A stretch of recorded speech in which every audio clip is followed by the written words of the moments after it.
That we... Okay, yeah, we're live.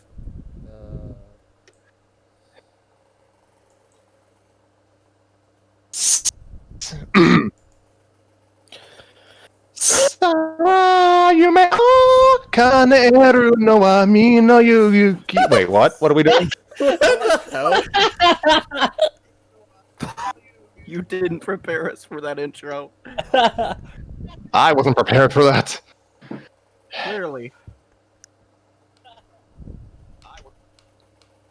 Oh, man. See, you know those foreigner speaks perfect Japanese videos that you always see on YouTube? This I is the can't do opposite. those at all. Mm. Hello, everyone. Welcome to our, as of now, final episode on Ottermelons Till We Make Our Ascent. I'm Scrappy Fan 92, and this is Story Time with Scrappy and Friends. What is it? Hello. Well, actually, it's Story Time with Scrappy and some very loose acquaintances. Oh, love you too, mate. Love you too. See how it is, okay. Yeah, that's valid. Okay, fine, then I'll kidding. never voice any... Yeah, you know what? Never mind. I thought you were close to me. I thought we had something, Scrappy. You know what happened? We have deep-seated enmity for each other. Is A that joke. what you call it nowadays? Yes, it's...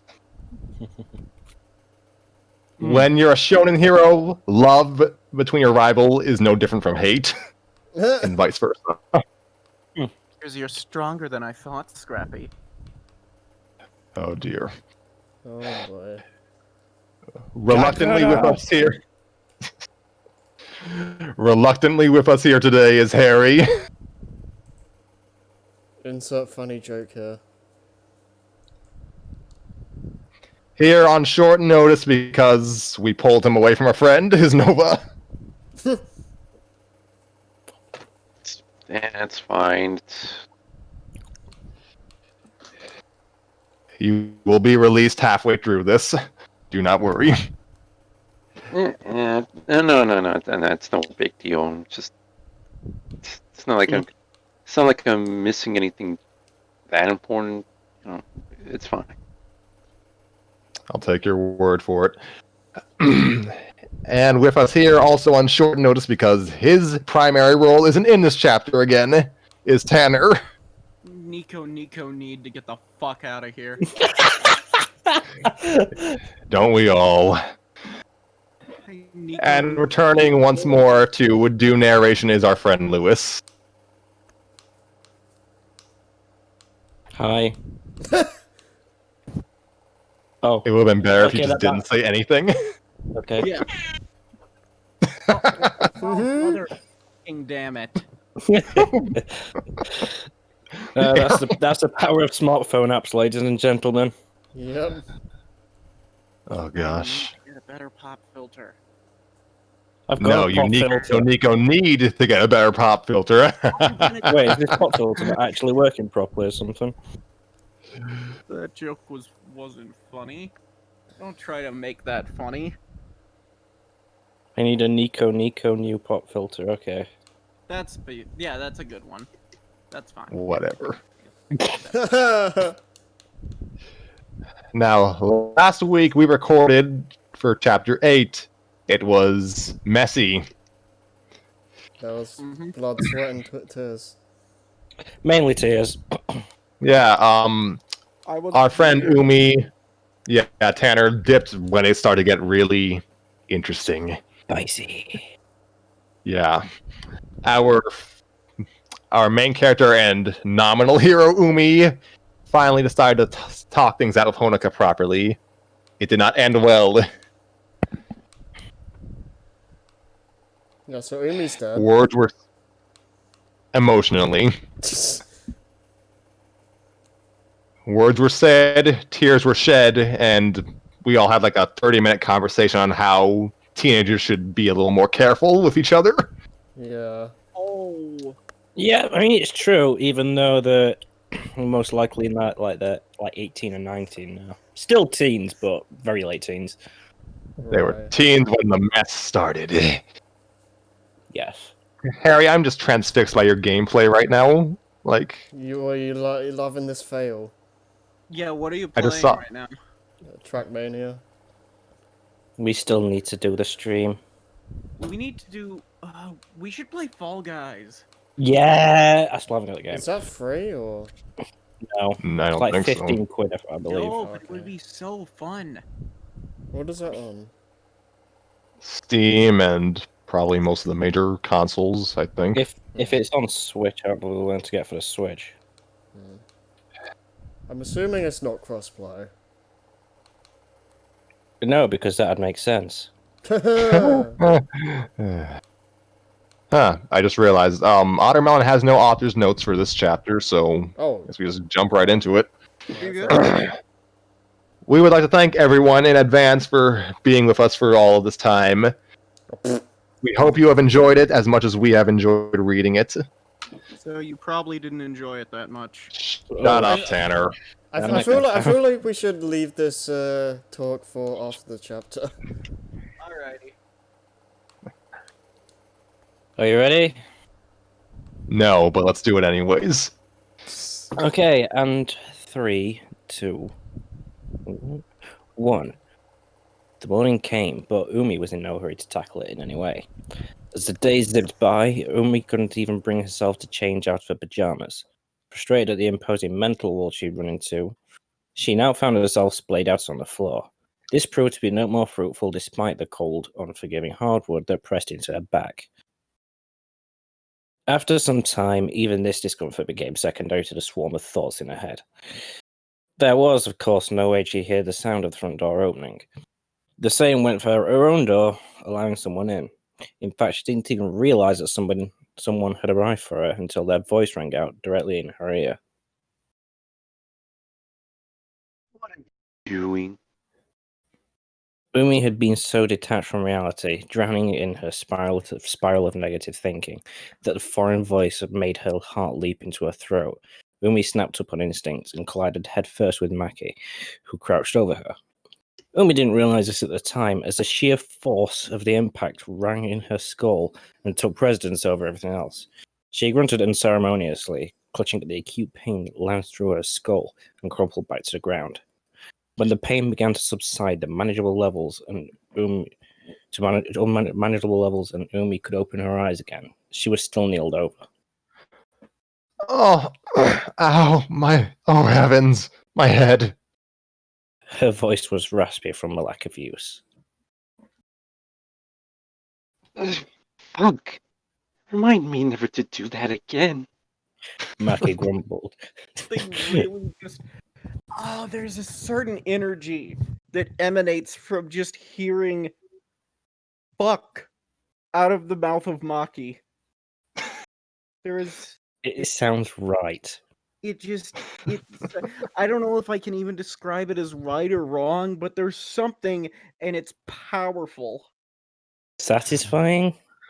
I don't know. I don't know. Thank you for the compliment. You're welcome.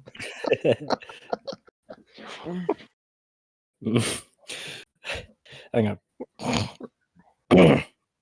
Maki grumbled, tenderly massaging her presumably sore forehead. If she was in as much pain as Umi, she didn't show it. Oh gosh, you were coming? I certainly hope not. Shut up, Tanner. I had to. Umi muttered, shuffling into a sitting position with some difficulty. Her head complained every step of the way.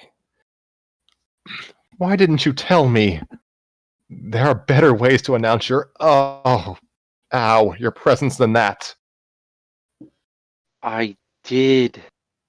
Maki glared at her, pointing at her dormant smartphone on the ground. I texted you, and when that didn't work, I called. And when that didn't work, I just let myself in. The protest on the tip of Umi's tongue died when she picked up her phone, seeing the evidence for herself on screen. Oh. Sorry. She said feebly, bowing her head and instantly regretting it due to the dull throbbing pain that resulted. Did you forget? We're late for recording. Maki pushed after several seconds of silence. Umi had been scrolling idly through her phone, once again lulling herself into a daze before Maki spoke up. Right. Umi muttered without looking up. I don't really feel like going today. Maki scowled, and Umi braced herself for a flurry of admonishment. Just when she thought it would come, however, Maki's face softened. Why? I don't feel like doing anything.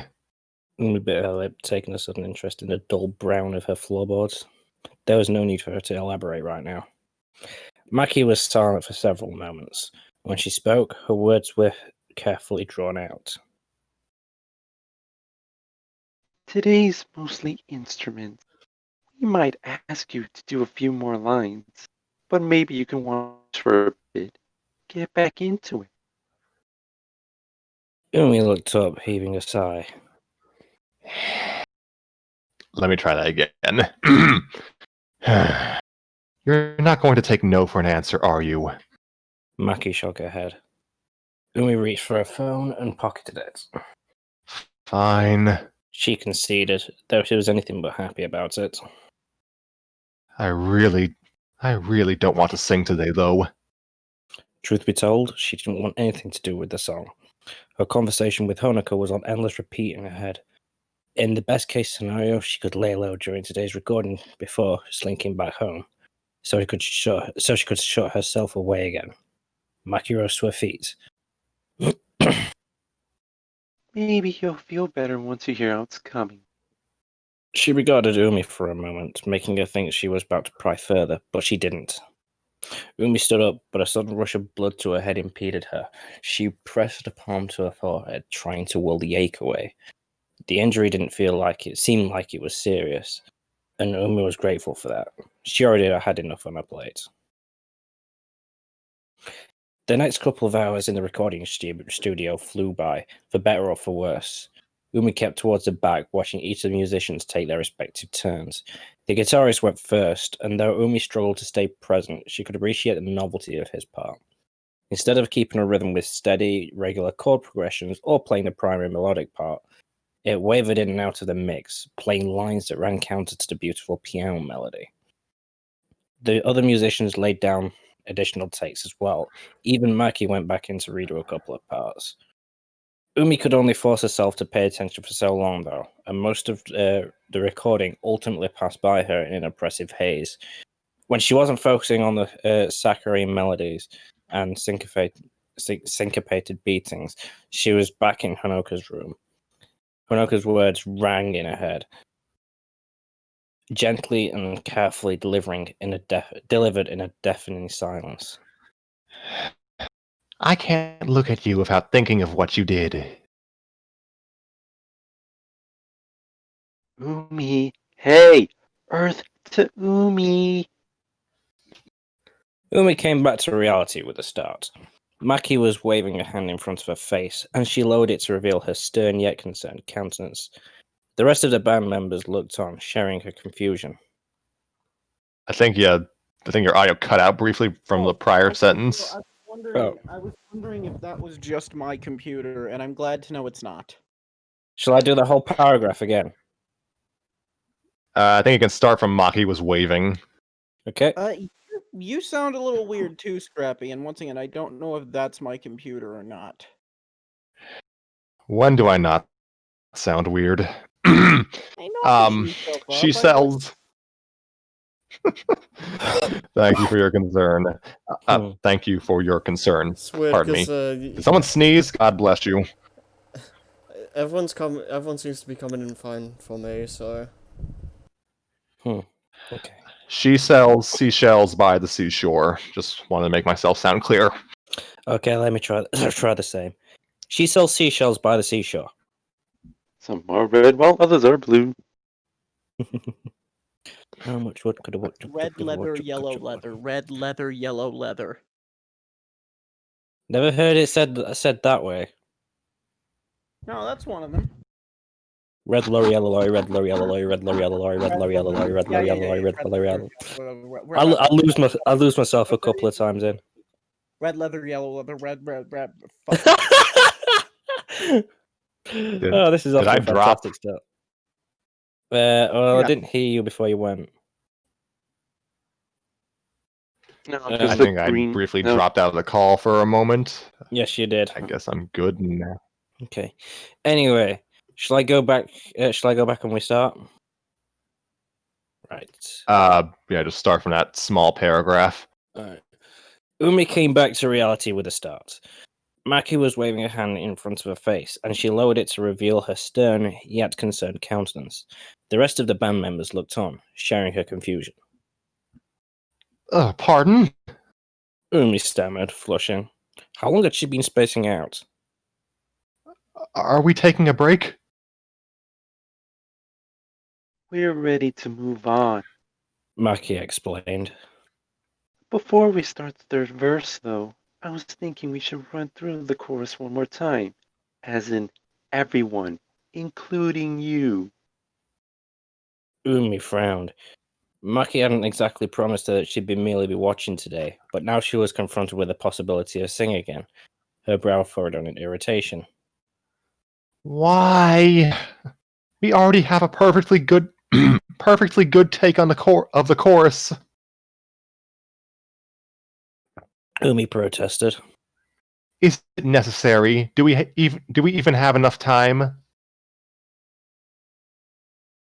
I'd agree if the chorus was the same the second time around, Maki had already pulled up the sheet music on her phone. but it's not. The end of the second chorus transitions into the bridge. It's just in a different key entirely. Maki handed her phone to Umi, who reluctantly took it, scrolling between the two sections of the song. So we need the end of that second chorus to serve as a transition, to make the key change smooth. Umi sighed. Her momentary irritation dissipated. She'd expected this, given the technicality of Maki's arrangement and the unorthodox structure of her own song.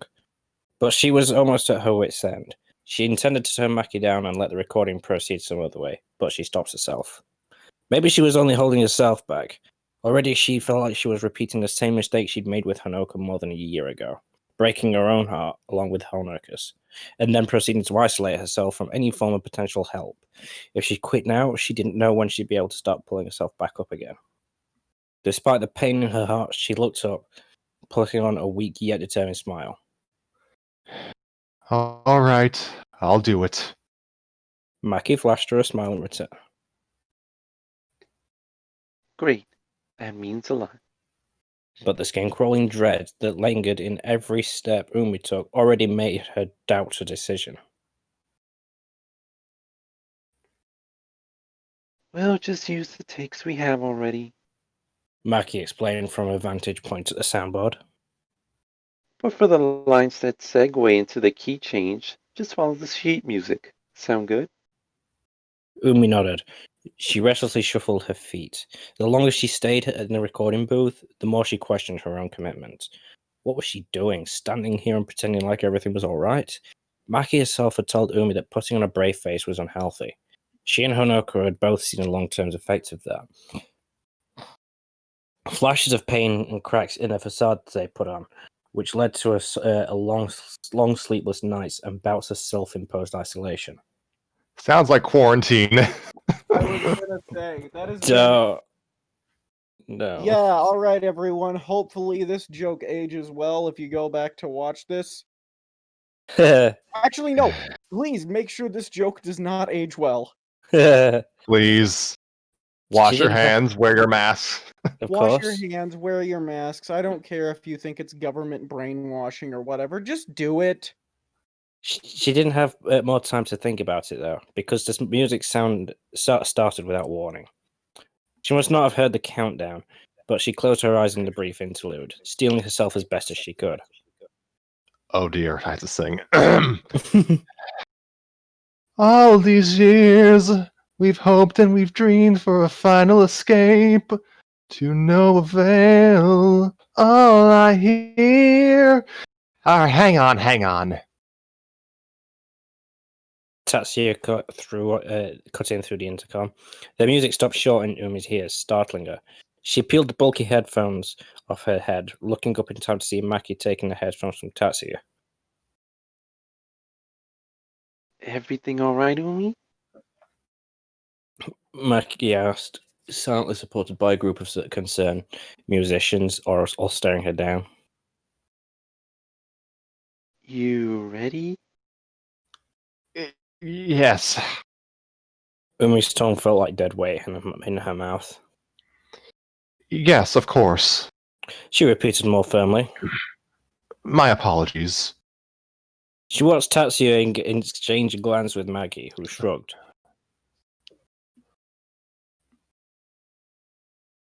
We'll run that again from the interlude, okay? Maki said, tapping on her headphones. Umi fumbled with hers before getting them back in place. She found herself taking several deep breaths to focus on the lyrics. She didn't feel the need to explain herself yet. Unsatisfactory takes were an inevitable part of the recording process. She just needed a moment to recollect it herself. Harry, did you say something? No, I'm good. Okay. Come on, Umi. You don't know when his chance will come again. You have to do this now. She flinched when the rush of piano and percussion reached her ears, not having heard the countdown from the other room. She couldn't contain her worried glance, shot at the other room. Maki frowned, but urged her to continue with a wave of her hand. Oh dear. I guess she's supposed to be singing off key in this case, so I guess that works for me. All these years, we've hoped and we've dreamed for a final escape to no avail. This is just a Rugrats Okay, episode hey. all over again. God, it's been a while since I've watched the Rugrats. Anyway. Okay, hang on. That was Maki again. Umi snapped to attention. Maki leaned over the soundboard, cutting out the backing track entirely. Is something wrong? Is something wrong? Umi asked, fidgeting with her headphones. Of course there had to be something wrong, otherwise she would have progressed through the tape without interruption. Umi, you agree that this arrangement is worth hearing, right? That what you want to say deserves to be written down and played out? Umi flushed, recalling Maki's words to her yesterday. Still, she nodded. And you agree that you're not just doing this on a whim? Maki continued. You want to express yourself properly, with enough emotion and passion to do that. Umi nodded again. The rest of the band nodded along with her. Of course they would. Any respectable musician would treat their music with the same gravity. Maki was hunched over the board, forcing all the members to take a few steps to the side. Her expression was impassive as always, except for her piercing eyes, which made Umi want to shrink and cower. So where's that passion now? Umi stared at her shoes. Maki was right. If she couldn't find the same passion she'd put into writing these lyrics and apply it to her singing, then she was wasting everyone's time. It didn't matter how well written or perfectly executed the arrangement was. Lifeless lyrics would give way to a lifeless song. Come on, Umi. Maki pressed. I'm asking you because I don't hear it. I don't know. Umi admitted, whipping her head up. The rest of the band shrunk back, but Maki held her ground. It's so frustrating. I locked myself in a room for 2 years, and now I come out and expect everyone to be okay with that? Is that what you want to hear, Maki? Is that the passion you're looking for? It was harsh, and she knew it. But Umi simply didn't have the patience to deal with her own failure. What had seemed like so natural to her yesterday in the recording booth, the automatic ear for melody and the voice control that she normally possessed, was now absent.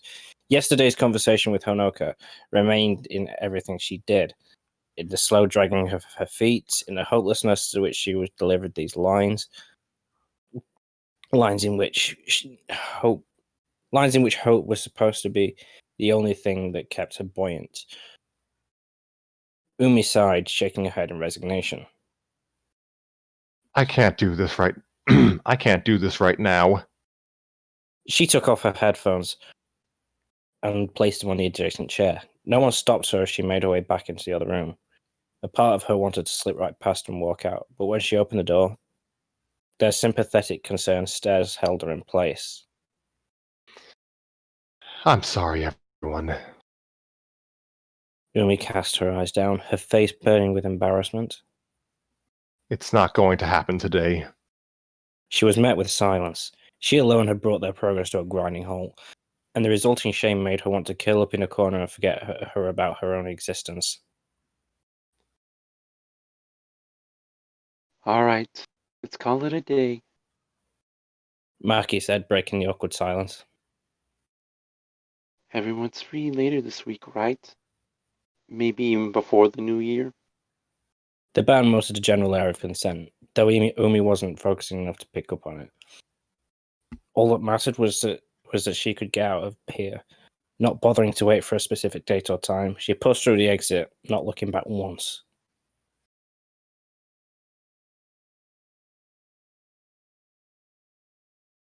Hey, Of course, it only took about 10 seconds for Maki to catch up to her on the street. She gripped Umi by the wrist.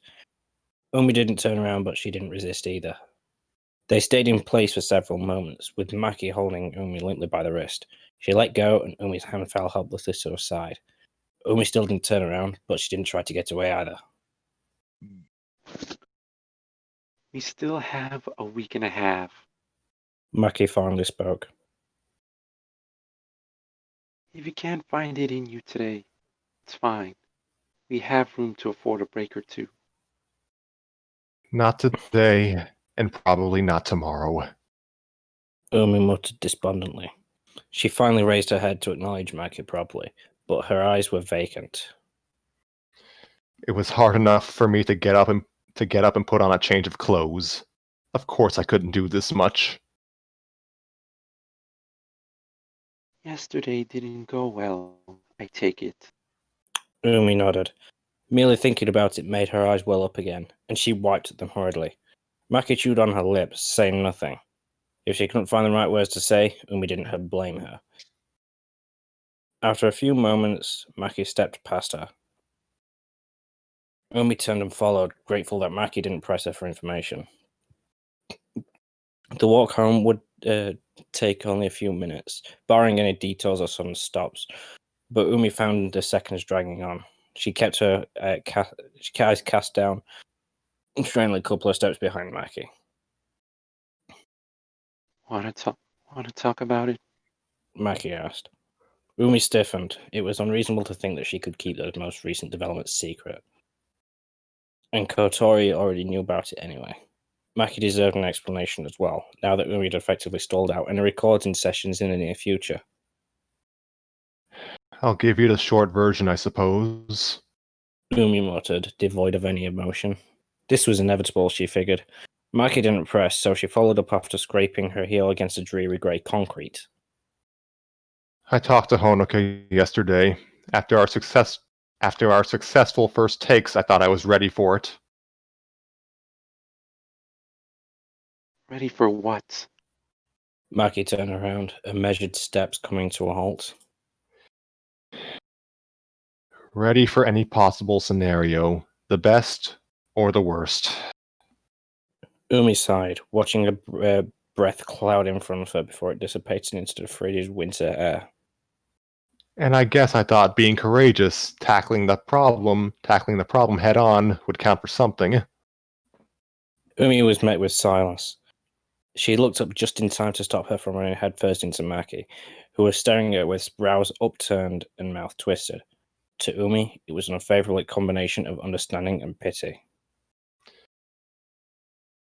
I've never seen Honoka like that.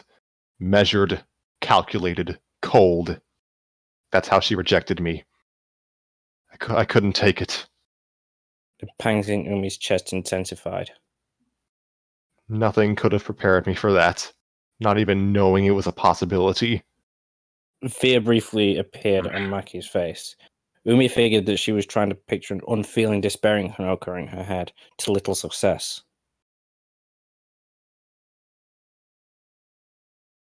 I still can't imagine Honoka like that.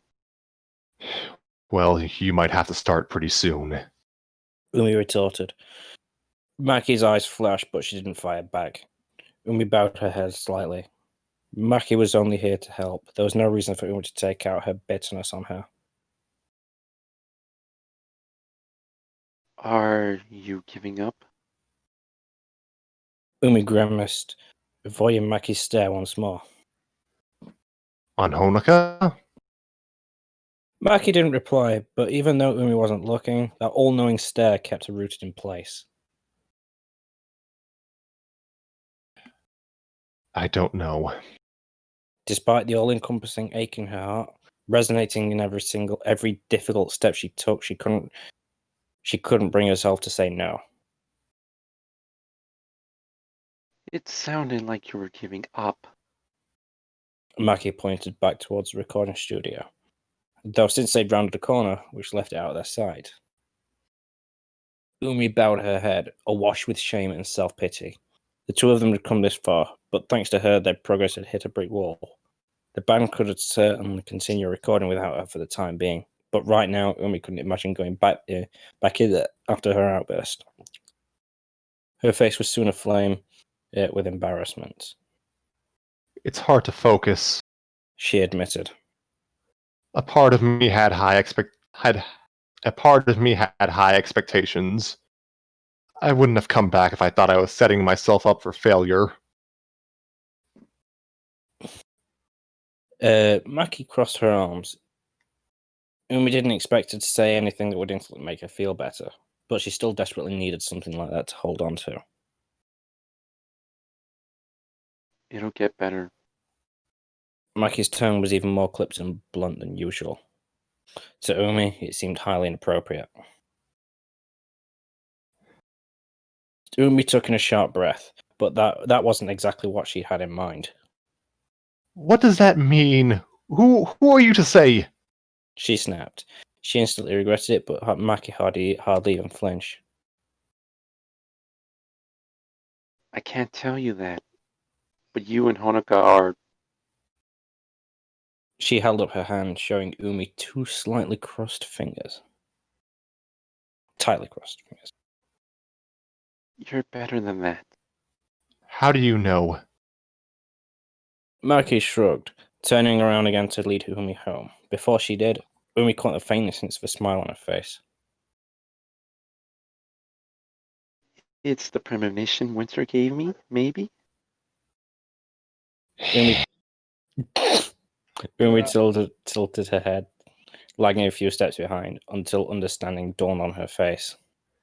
Please.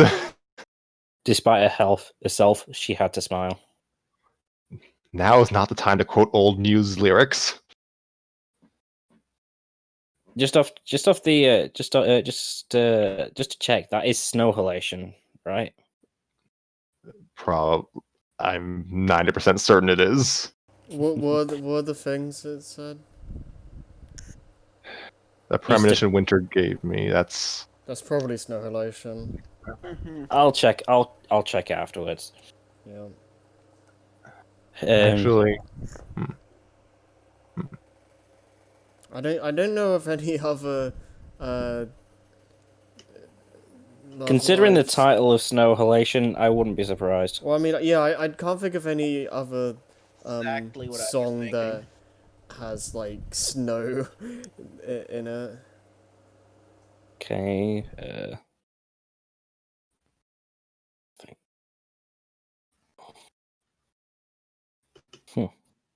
Anyway. Continuing on. Mikey looked back and returned the smile, a bit of a teasing glint in her eye.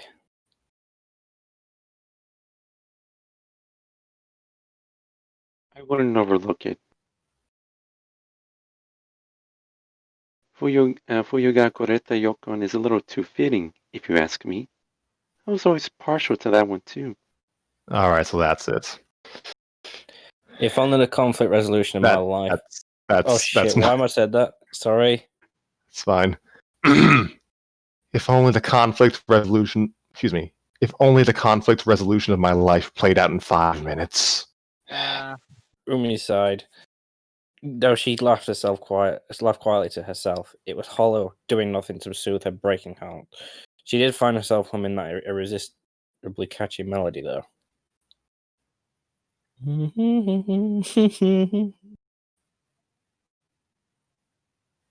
3 days had gone by since Umi had last left the house. The only reason Umi knew was the rigid mechanical numbers on her phone, which mercilessly ticked away the hours. Somehow, she'd managed to hold herself up again without incident. Maki sent her updates on the recording, though Umi responded with the bare minimum effort. She didn't exactly know how. She didn't know actually. I'm crap with words at the moment. She didn't actually know how well it was going without. Yeah, take your time. Sorry. Thank you. The group chat wasn't as active as she thought it would be, though both she and Honoka had remained silent throughout. She knew that Honoka needed time to process the gravitas of her words to Umi, and that she'd probably spent a good deal of time on her own as well. Still, a more selfish part of her was grateful that Honoka had retreated into herself again. If she'd seen Honoka acting like normal in the group chat, it surely would have sent Umi even further into the abyss. Ever since she'd come home, Umi's dreams had been less than coherent. Some nights they were little more than blurs, smudges of colour, and nonsensical moving scenes. Now she dreamed of Honoka, though that was about as much as she could recall. In each fleeting scene, all she knew was that Honoka was inconsolable, a reflection of Umi's own sorry state.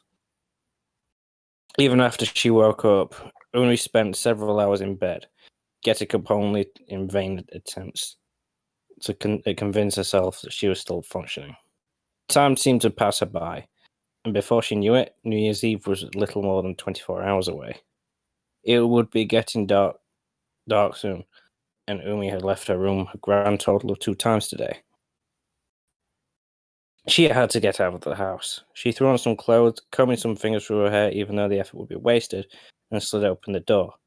She would only be a few minutes. Her parents wouldn't notice.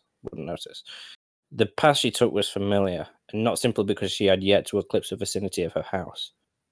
This was the route she used to take to the school, the same route that Honoka had led her down just a few days before. The quiet emptiness of the street was tense before, yet it had folded as they walked. The two of them, out past their bedtime, tentatively reconnected over their shared fears, their shared wistfulness. Now that same emptiness was a reflection of the hole in Umi's heart as she walked, her head bowed low. Perhaps subconsciously, her feet carried her up several flights of stone steps, and she found herself at the top of the stairs, under the torii of Kanda's shrine. Umi took stock of the shrine, half expecting Nozomi to be there in preparation for the new year, but she seemed to be alone. A suspicious glance behind her confirmed this. She could never be too sure. She took a few steps, and the memories came to her immediately. Countless holidays spent together, with Honoka's hand locked with hers, tugging her through the crowd to the shrine's offertory box. Honoka would always pray for the same thing, their happiness. It took several different forms over the years, but she'd always end her prayers the same way. A different scenario unfolded, gradually gaining clarity as though it were a video buffering in her head. They'd just lost their chance at competing for the love life. Honoka, Armstrong wide, vowed that if their final bid at immortality failed, it wouldn't be for lack of trying. Honoka was right. I'm stuck in the past. And yet she couldn't help but defend her decision to stay there. Compared to now, to the mistakes that had piled up on top of one another since she'd graduated high school, the rosier days of their youth seemed so far away. In some ways, all of them remained the same. Kotora retained her quiet, cheerful demeanor. Maki still picked everyone apart with her eyes alone. even if she'd become more honest. Nico was still sharp-tongued and blunt, albeit caring. But Honoka had lost a relentless, boundless optimism that had driven both her and Muse forward. The smile that she put on was tired more than anything else. Tired of living out the same routine, tired of drumming her fingers on the storefront counter and dreaming of brighter days, tired of getting up and pasting on a smile that had once come so naturally to her. Umi had seen flashes of the old Honoka since she'd returned, but they were just that, fleeting remnants of the past that disappeared if she's dead to look for too long. And Umi herself wasn't faring much better. That wasn't something she needed to dwell on for any longer, though. Thinking about it, she had a choice. Option A was to forget this all. Use the distance as an excuse to sever ties and try to move on and better herself. She couldn't imagine doing something that drastic, but now, reflecting on the bleak outlook that was born of months and months of isolation, she had to admit she had headed down that path. Option B was to swallow her pride, apologize properly, and attempt to reconnect. So far, the results of option B were disastrous. Perhaps it would be better for her to retreat back into herself and prevent any more damage. Right now, standing in front of the offertory box, Umi wondered if muttering a short prayer would do her any good. Not to help her figure out what to do next, just to momentarily relieve the immense weight of her responsibility. Movement behind her. She heard quiet footsteps closing in, and before she could react, a voice sounded in her ear. Ah! Umi's elbow shot out behind her, but she only reconnected with air. Whoever snuck upon her had to have a decent reaction time, so that narrowed it down. She whipped him round, still on the defensive. Ellie stood there, a good 3 feet back, her grin sheepish, her hands up, and her eyes on Umi's outstretched elbow. Umi scowled at her senior. I'd prefer it if you got my attention normally. Sorry. Ellie tried. She rubbed at the back of her neck. You were just standing there, stock still. I saw a good opportunity. She laughed, not looking at Umi. Not a good idea in hindsight. I don't think I would have enjoyed an Elmo to the stomach. Please put that Tickle Me Elmo figure down. And I wouldn't. And I- Oh, go on. Sorry, I laughed that much. I thought I was next. It's fine. And I wouldn't have enjoyed hurting you. Umi laughed. Now that the tension of the situation was beginning to dissipate. What brings you here? Just going for a walk. You know, it's nice to visit before the new year, before everything gets so hectic. I feel like I get to truly reflect on the past year if I come here alone. It's like pre-Hatsu mode, I guess. Pre-Hatsu mode, I guess. Word. I'm gonna roll with that pronunciation. Ellie turned around, sitting on the steps leading up to the offertory box. Umi joined her without much hesitation. The two of them were afforded a pleasant view of the shrine, painted in warmth by the evening sunset. Skyscrapers and apartment complex accentuated the scene, serving as a stark yet familiar contrast to the historical beauty of the shrine. I never thought about it that way. Umi said. By comparison, she'd come out here on a whim. Right? Ellie agreed, quite pleased with herself. I could ask the same for you, though. What's on your mind today? Umi hesitated for all of a moment. This was Ellie she was talking to. If there was anyone in the group who she could trust to give her a logically charged piece of advice, it was a level-headed upperclassman. I'm brooding. She smiled wryly. Ellie nodded. Yeah, I thought so. You strike me as the type to do that. I'm not sure how to feel about that. Umi frowned, looking down at her feet. How about you? Anything? How about you? Anything you're harping on? Not really. Ellie laughed dismissively. I'd call this more reflecting, really, son of a bitch. It's all right, Tanner. I'd like to hear. Excuse me. I'd like to hear what's on your mind first. I like to imagine Ellie just actually said that. It's like, Yeah. Yeah. Well, son of a bitch. yeah. If we can't say it properly, then we gotta stay in character for the people. For the people. I'd like to hear what's on your mind first. Umi said. Her hands moved restlessly across her lap, almost of their own accord. Before I tell you what's on mine, it's been a while. Talked to you the other day, though. Ellie jabbed Umi in the side with her elbow. When Umi didn't budge, she relented. All right. Though it's nothing special. Ellie took a moment, presumably to gather her thoughts.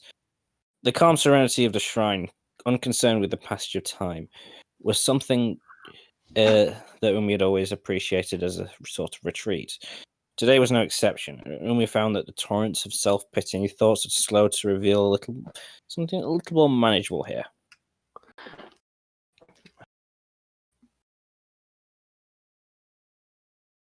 You know how most people take this time of year as an opportunity to reflect?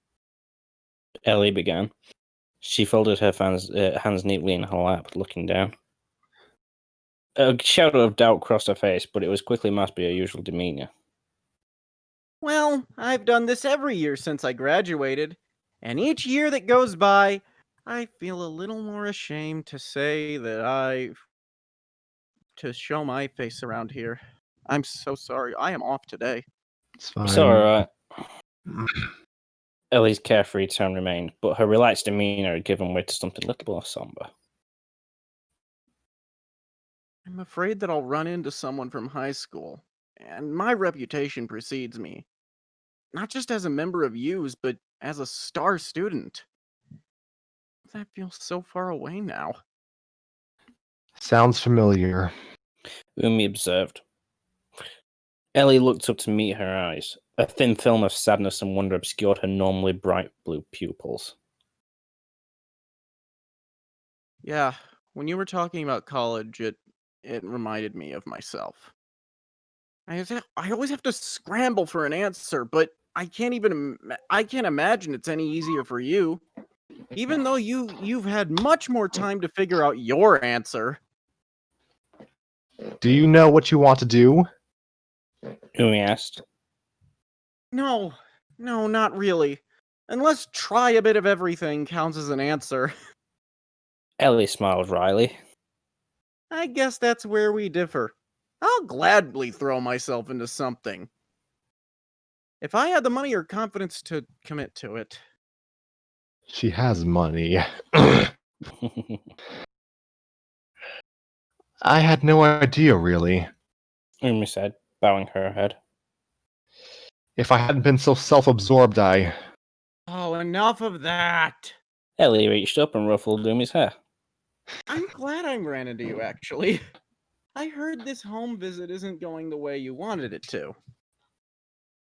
The transition from subject to subject was seamless. Umi wanted to stay on the topic, but judging from Ellie's firm yet well-meaning stare, she was having none of it. You heard? Umi repeated, feeling her skin prickle and her mouth tighten. From who? And how much? Nico told me. She heard all about it from you at the cafe on Christmas Eve. You still have some things to sort out with Honoka, right? Umi drew in an anxious breath. That's an understatement. She muttered, averting her eyes. Ellie didn't know everything yet. Just up until a few days ago, she might have tried to tiptoe around the subject entirely, but her past actions seemed to pale in comparison to the verdict Honoka had cast down on her earlier this week.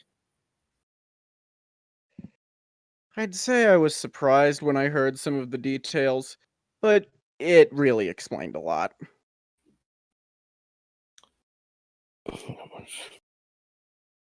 Ellie continued, not picking up on Umi's sarcasm. Why you haven't been in touch for so long, why the other two don't bring you up. Umi stared at the ground. For a moment, she relaxed, knowing she didn't have to face outside judgment over her most recent actions. That momentary relief was followed by a wave of guilt, as though breaking Honoka's heart 2 years ago was something she should have been relieved about. She shuffled her feet to alleviate her building nerves. Are you angry? No, angry? No. Ellie's voice hitched. Well, maybe I am, but only because you chose to isolate yourself.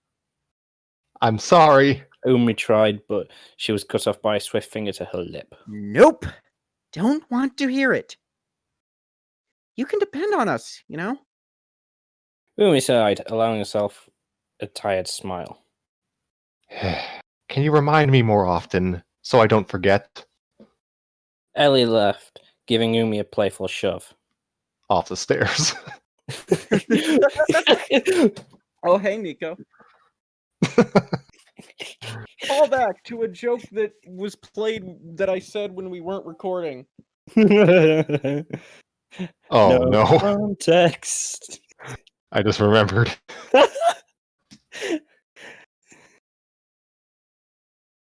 By the way, how am I doing? Just not to break anything, but how am I doing? You're You're doing good. fine. You're doing You're great. good. Okay. Okay, what was I? Shove down the stairs. Right. I will as much as I need to. I'll call you 3 times a day if that's what it takes. Sorry, I No, was wait. Why am I possessed- saying that? Sorry, I was possessed by the spirit of Lewis. But Oh the shit! Sorry. Go on. You do it. You do it. I will. I will as much as I need to. I'm I'll so call you sorry. 3 I'm times so- a day if that's what it takes. I'm sorry. It's fine. Oh, that's where we get off topic. Well. Umi had no choice but to give in. I hope I can keep up my end of the deal, especially after I head back to school.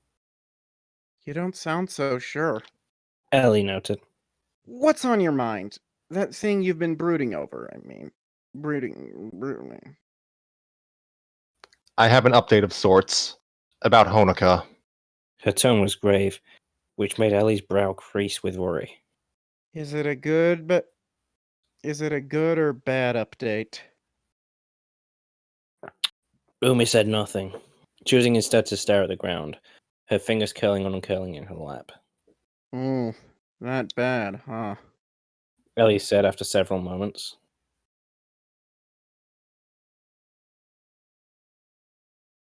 Umi nodded. She couldn't bring herself to say it aloud. Do you still want to hear it? If you're comfortable telling me, sure. That's what I'm here for. Okay. Like Ellie, she took a moment to collect herself.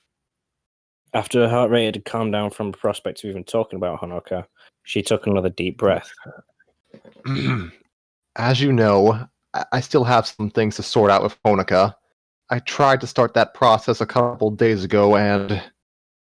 Here, she wavered again. Swallowing hard, she tried her best to continue. If you felt like Honoka's acted... Excuse me. If you felt like Honoka's acted subdued over this past year or so, then it's my fault. I broke her heart and I betrayed her trust in the worst possible way. She told me that she can't look at me without thinking of the day I left. Knowing that, I don't think there's anything I can do to help her. Of course, I still want to support her. I just don't know if I can do that from a distance. Excuse me. I just don't know if I can do that from a distance or if I'm hurting her no matter what I do. The hollowness she felt manifested clearly in her voice, similar to the apathy that had wormed its way into her singing a couple of days ago. Clearly, she still hadn't even begun to recover. Ellie made no attempt to hide her surprise. Wow. You're a mess, Umi. Umi bowed her head. Yes, as if I haven't told myself enough times. I'm sorry, it's just such a huge shock. Why? Umi asked, already wanting to move on to some other topic. I'm sure you already know why. Ellie countered without hesitation. Umi nodded, reluctant as she was to do. Yep. Umi nodded, reluctant as she was to do so. I want to hear it from someone else. Ellie stared at her for several seconds, picking her apart. Normally, Umi would feel uncomfortable being scrutinized, but she'd gotten used to it from Maki. Besides, it meant she didn't have to keep talking about this for the time being. I wouldn't wish floundering after high school on anyone in this group, or in general. It's mean-spirited and it's bad karma. Plus, we always want what's best for each other. But if I had to guess who would be the most likely to flounder, I would have never picked you. It does. It doesn't mean much, but I wouldn't have picked myself either. Oh, no one would have, I'm sure. Ellie agreed, putting on a wistful smile. I think I saw a lot of myself in you. You were the voice of reason, you acted mature, and you grounded us in reality. I know this will sound like I'm bragging, but I thought we were pretty alike. So if your downward spiral is as bad as you say, then it's easy to think that that could have been me. Or any of us. No one's immune to it. Umi wasn't sure whether to feel comforted or targeted. I kind of resent that it's me. Well, you could probably chalk that up to you and Honoka. You two weren't exactly peas in a pod. Especially if Kotori wasn't there to make sure you didn't go off the rails. You could say that again. Umi laughed humorously. I could always trust her to keep a level head. But now this goes beyond just you two. And you three. Ellie pointed out. It's not a you and Honoka problem anymore. You might even call it a defining moment of the last couple of years, since it's made you two mope around and miss each other for so long. That's part of why I'm so ashamed of it. Knowing I'm not what anyone knowing I'm not what anyone's expected. Umi trailed off. She had just parroted Honoka's words to her just days before, unconsciously. Or was it consciously? She knit her eyebrows, rubbing at the bridge of her nose. Offhandedly, she looked at Ellie for a reaction. What she didn't expect to see was a smile plastered across her senior's face. In an instant, Umi flushed, fearing that she'd said too much. Is there something you'd like to... Excuse me. Is there something you'd like to say? I'm sorry. I'm sorry. Ellie tried to wave away her reaction, but she couldn't wipe that smile off her face. I'm taking your problem seriously. I promise. It's just... Just? Umi asked, her patience wearing thin. You know you're still young, right? Of course, I've yet to reach 20. Well, you're not acting the part. Umi tilted her head. I don't understand. When I say you're still young, I'm not talking about age. I'm talking about outlook. I think you're as young as long as you believe in your own possibilities. For example, She put her hand to her chin. tell me, Umi, She pointed a bit too dramatically. what are you going to do once you're done with college? I don't know. Most likely I'd return home to run the dojo.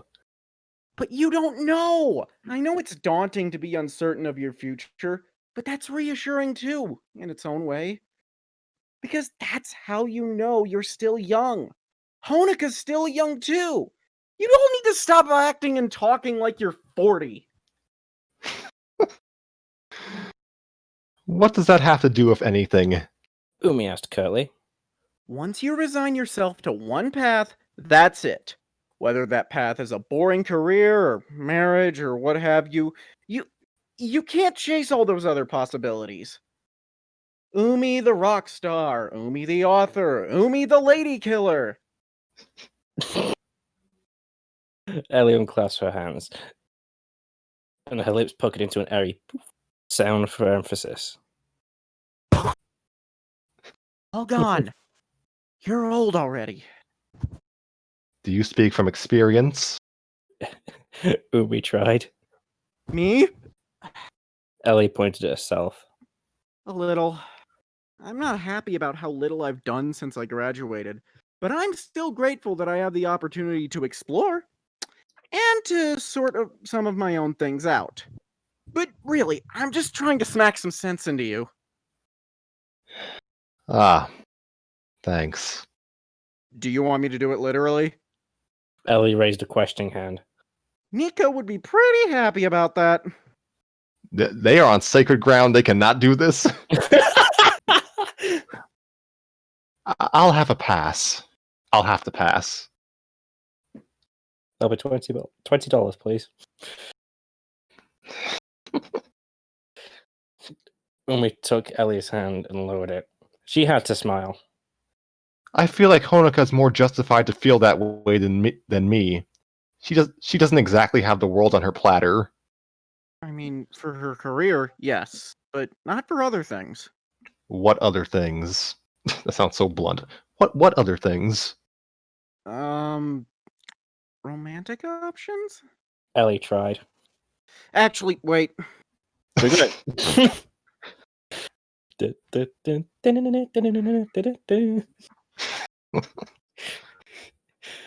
Regret crossed her face immediately, making her pull an exaggerated frown. She's a little stuck there as well. Umi clarified. You know, because She pointed at herself.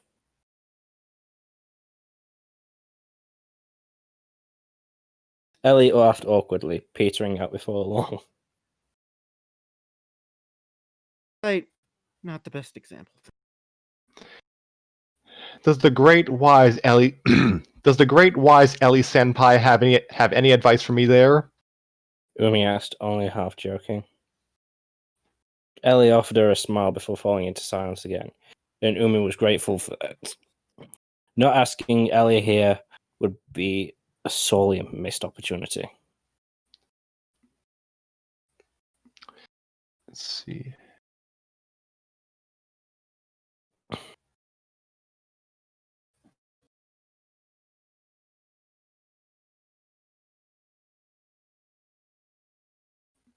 Wait, which one of us is speaking there? I think it's Ellie. If you think about... Sorry. If you think about it, the whole you're young thing applies here too, right? Both of you still have options here. You either have to help her move on or be what she wants. Not saying you have to do that now, but however you handle it, that's what it boils down to. Umi thought about Kotori's advice to her on Christmas Eve, which mirrored Ellie's take on the situation now. What if those two aren't mutually exclusive? Then it's a pretty easy choice. Ellie concluded. Easy, easy to make, but hard to carry out.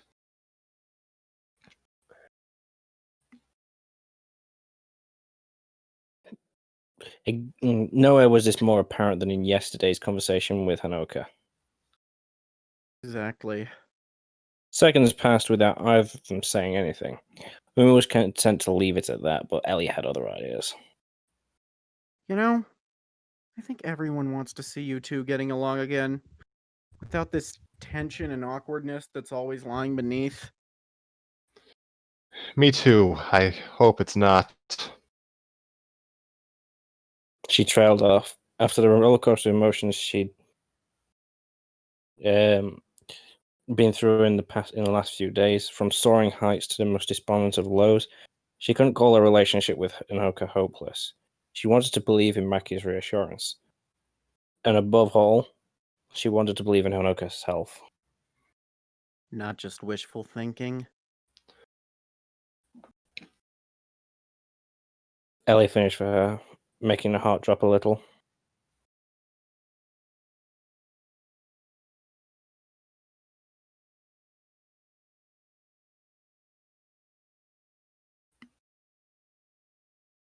Oh no, that is me.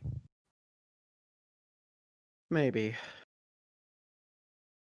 After a moment, she stood up. taking a couple of steps towards the staircase, and we followed suit. Only you two know how possible that is, though. I doubt that even we know that right now. Walking back to the entrance of the shrine, Umi took one last look around.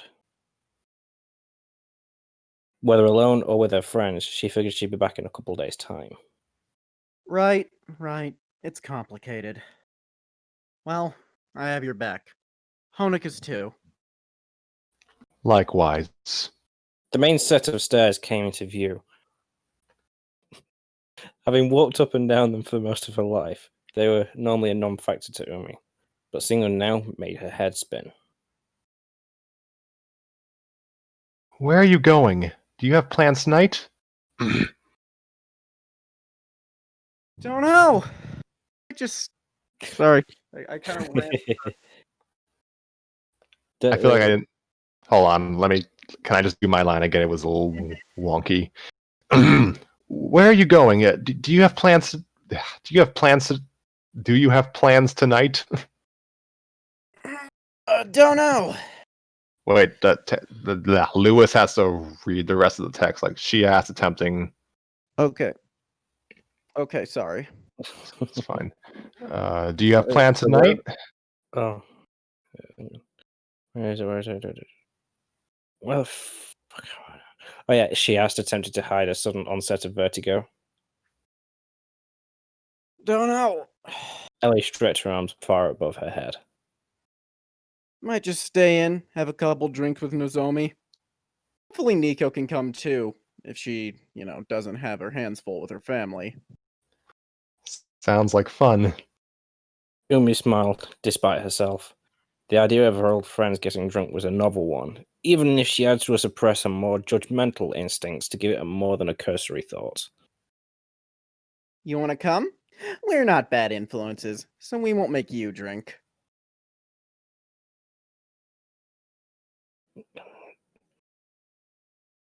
Ellie winked. You got a few more months before you're legal.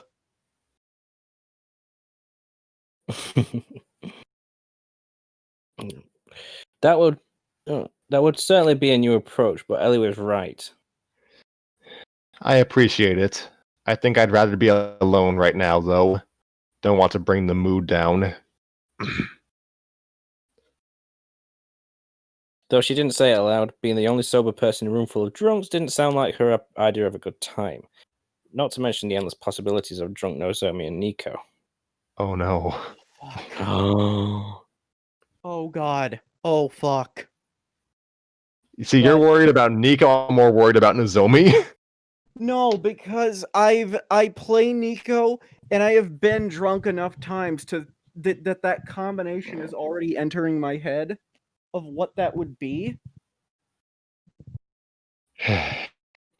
Same. By the way, I gotta ask. I apologize if my performance in this one isn't very good. It's fine, Tanner. I think your performance has been actually alright. All right.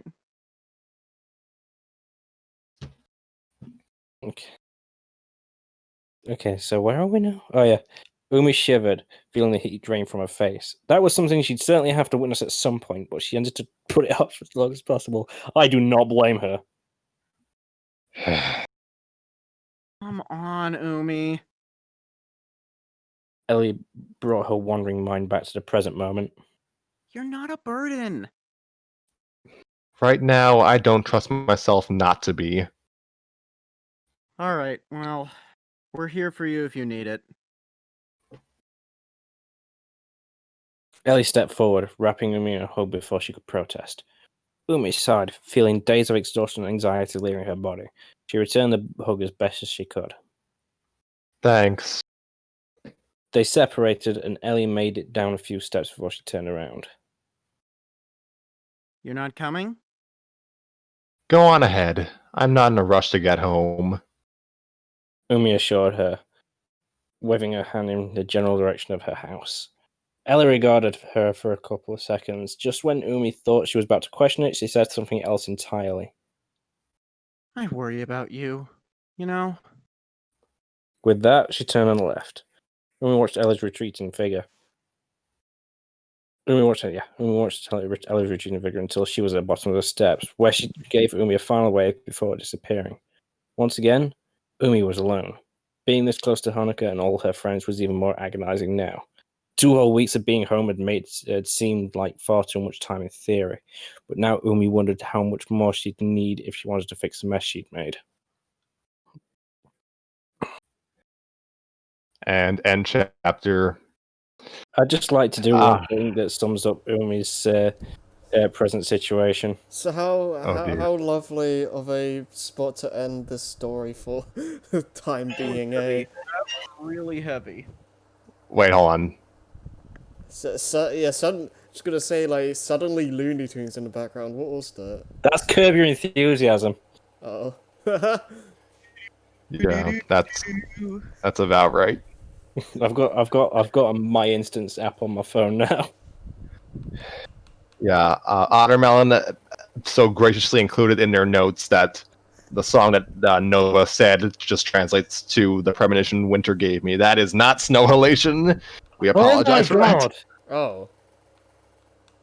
So there was 2 winter theme songs that they made. So what? Yeah. Okay. What? Based off. Go on. No, I was gonna say, what is the song that they used? The premonition winter gave me. That's the name of the song. Oh, that's just the name of the song. Okay. That might be like a. That's definitely not an anime song. So. It's from School Idol Festival, the game. It's okay. Based off of the wiki I'm reading. It's from the upperclassmen subunits. So Maki, Ellie, Nico.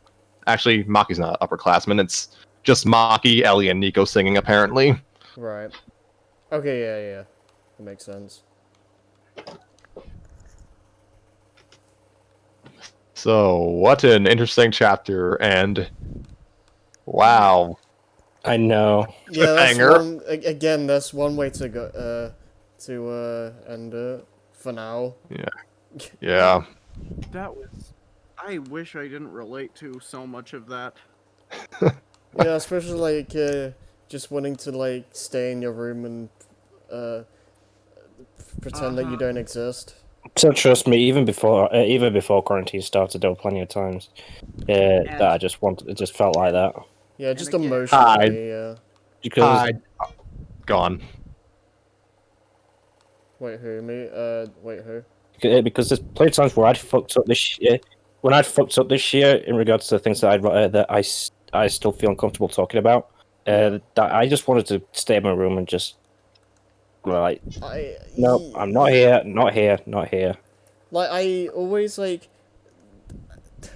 I don't know why, like, I have this thing, like, I know, like, a lot of people seem to have this issue too, where you just think back on something stupid you may have said or done, like, 10 years ago, and then it just, like, sticks in your head, and you just say, oh, wow, I'm done. Oh, that happens all the time when I'm at work, especially, because at work my mind is wandering. So eventually I'll just be hit in the middle of stacking someone's dish soap, and I'll be like, I thought you were gonna say something else. I was gonna say. I was thinking, what item can I think of?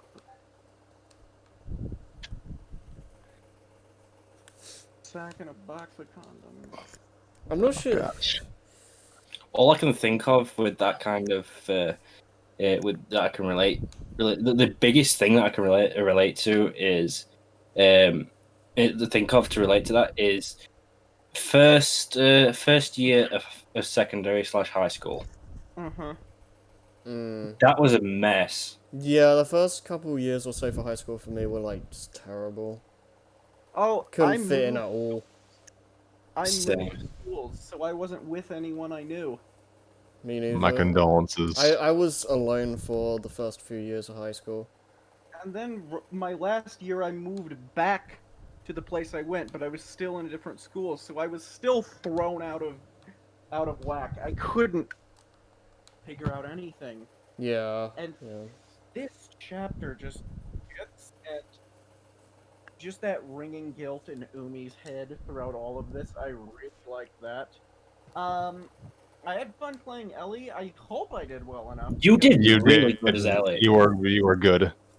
Yeah, because you were very clear in your deliveries. Yeah, because I didn't want to sound like my delivery was too forced. Mm-hmm. You got big anime sister down pat. Oh, thank you. Which is weird because I think that's Nova's role in this cast. It's funny because Ellie's counterpart in Love Live Sunshine is an actual big sister. Oh, Yeah, Oh yeah, Dia's yeah, yeah, yeah. thing. Well, Yeah. Dia's We'll get to Sunshine soon enough. Dia's a bit more out there than Ellie, but yeah. Well, yeah. he's Oh fun. yeah, Dia's crazy. They still have like the big, like boo boo. Oh, and that's something that I relate to too. When she was talking about, I saw a little of myself there. That's something that happens to me. If I see myself in a person, I get scared if they fuck up, or if I see, especially if I see, like, things in myself in bad people, I get really scared. Mm, I can understand that. Um, yeah. The only what was I thing going that to say? makes me do is just like try to be less of Oh try yeah, try to curb that kind of that behavioral trait in yourself. You know what I mean? It's You know, if yeah. if it's like something really bad, then yeah, like then fair enough, fair enough. But then that's when you should try and at least tone it down. But I anything, try. yeah, go on. No, I was gonna say, I try and just not to think about how I value myself too much, because whenever I do, I'm just like, wow, what a complete tosser.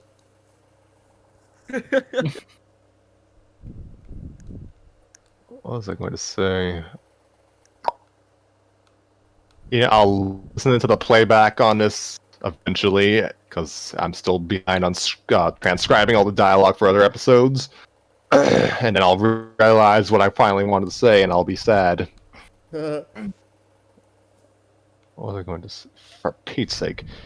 Oh, Ottermelon, you just know how to cut to the heart of an issue of the post-college generation.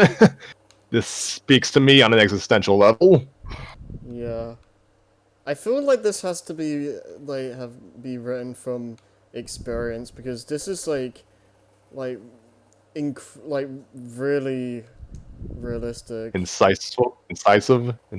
There we go. Yeah, it's like When surprisingly hits close to home. when there's a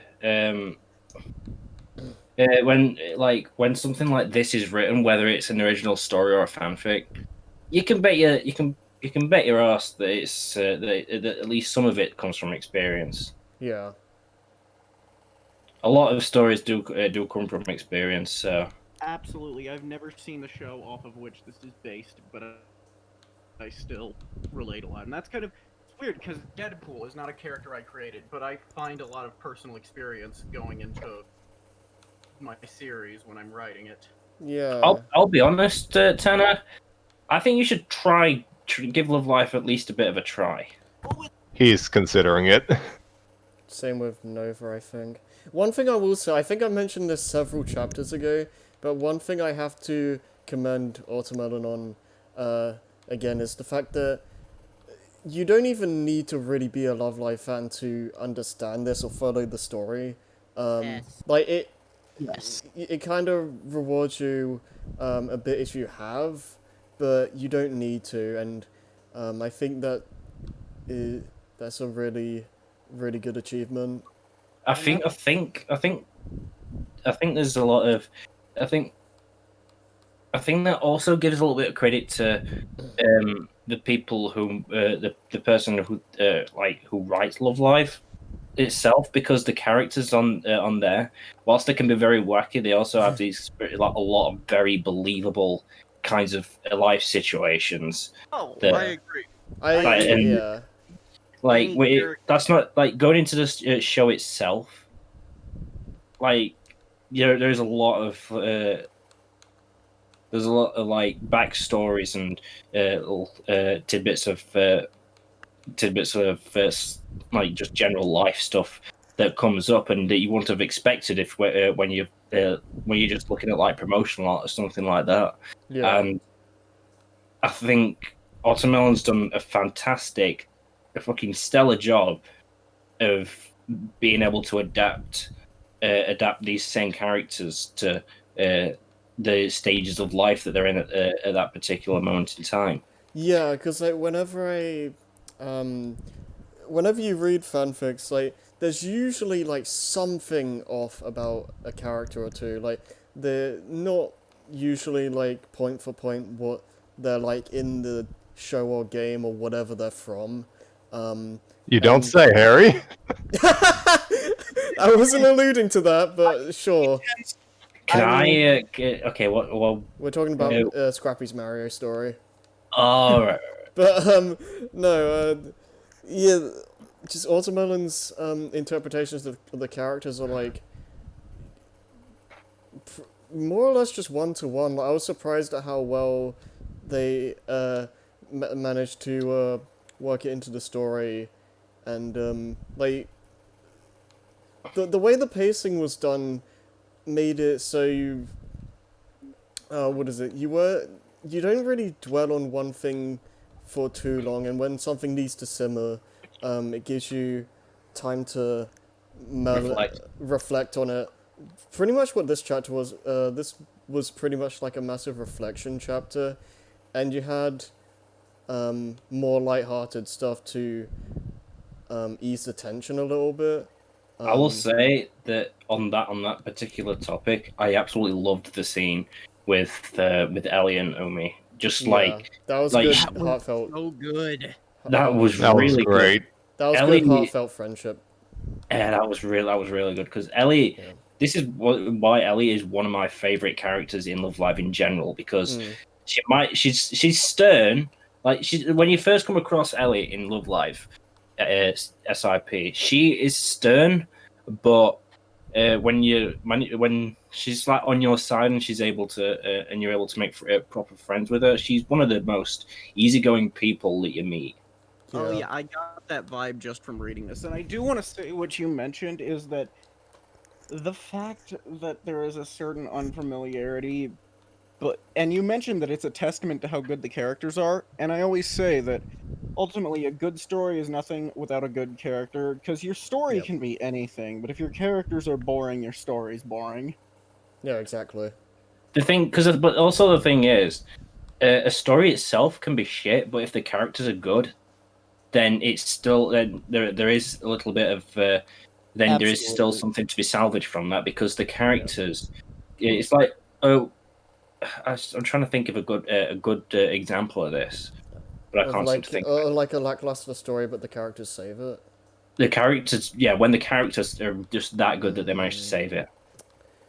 I can't think of. I mean, Insert plot light comedy here, I guess. Mm-hmm. because usually, like most of the things I can think of, both work in tandem. But I can't think of something where the characters themselves like save By it. the way, everyone, I do have to go to the bathroom very badly, so I'm just... Oh yeah, by all It's means, fine. go. It's fine. You can come back when you're ready. I'll just I'll stall for time. sing Snow Halation, go. No. When Ottermelon finishes a story, or when we read another Love Live story, that is. I have What things we'll on the do. bucket list, so So I've just searched on my instance snow halation. What is Chad's snow halation? What the fuck is oh this? my god, it sounds I don't know. scary. If I wanna know. I'm gonna listen to it quietly and go. Have fun, Lewis. Oh man. That was short. Yeah, I think whenever we come back to this series, I think it only makes sense for us to find an Aqua fic. I'll have to. I- search for one. That'll be great. I might make one. Harry keeps on prodding me to do it. There are some good ones out there that I've read though. Try to remember.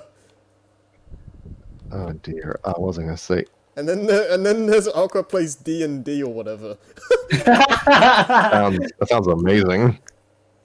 I've got a D&D scenario based on Love Live Sunshine. Oh my. What was I gonna say? Oh yes, I really enjoyed this chapter. I guess I'm a sucker for breather episodes in general. Mm-hmm. This was just it felt nice. It was better. It felt really good after the heavy shit that was it was the last episode, the last chapter. Yeah. Yeah. I know Harry's already got into this, but chapter 8 broke us. Yeah. Oh. I also like going back to Ellie as well. Like, I love that what is it? I love the whole like big sister dynamic she has, and the fact that she puts Umi back into reality, kinda. Yeah, she might not admit it herself, but Ellie's gone through some character development off screen since Love Live, the original series, ended. Yeah.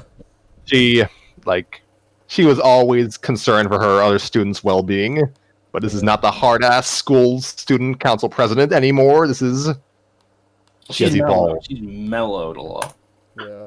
Yes. Yeah. Oh, gosh. I'm gonna look for a through TV tropes because there's fanfic recs on there.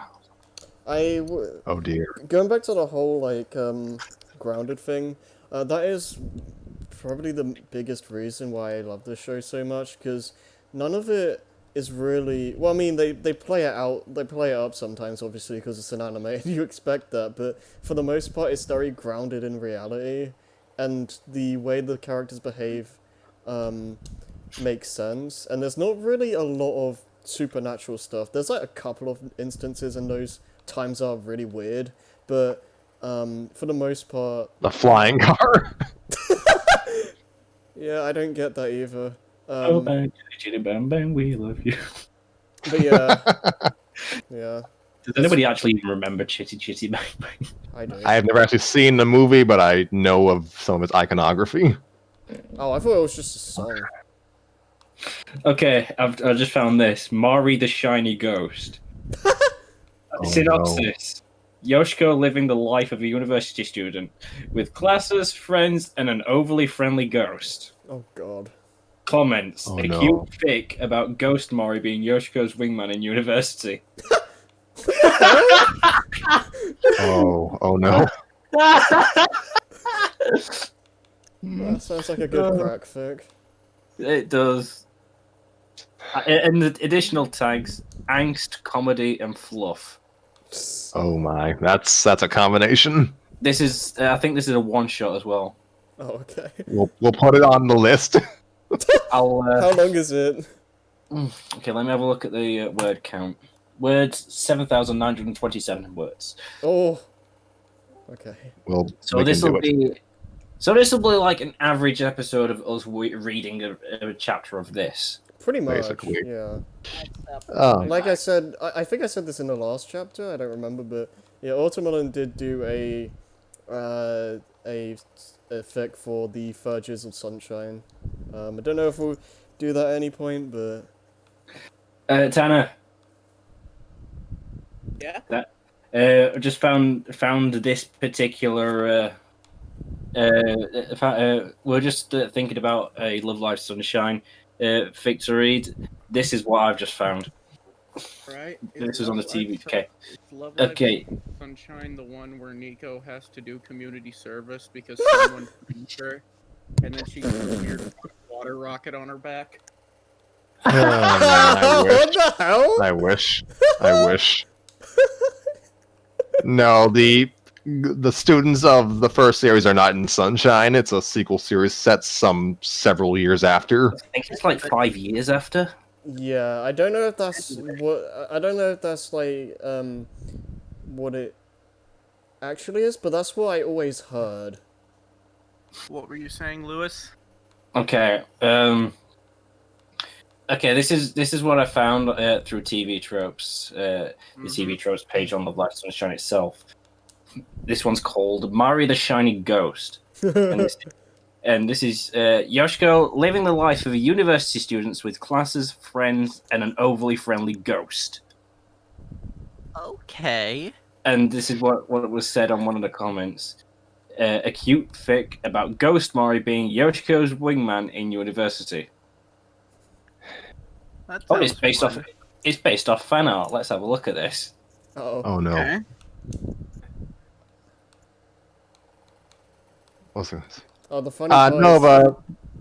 What, Harry? No, the funny part... I was going to say the funny part is that these guys don't know what kind of character Yoshiko is. Oh god! Oh god, you guys would love Yoshiko. Oh my. Nova, what you have any? Yeah. What are your thoughts, Nova?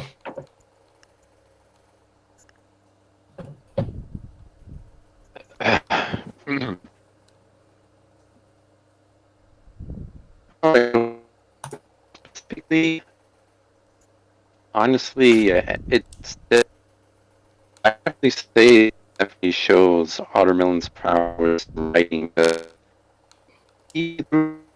This chapter alone is shorter than like half of the other chapters. Is Nova glitching out for everyone else? Yes. I thought it was just for me. Unfortunately, yes.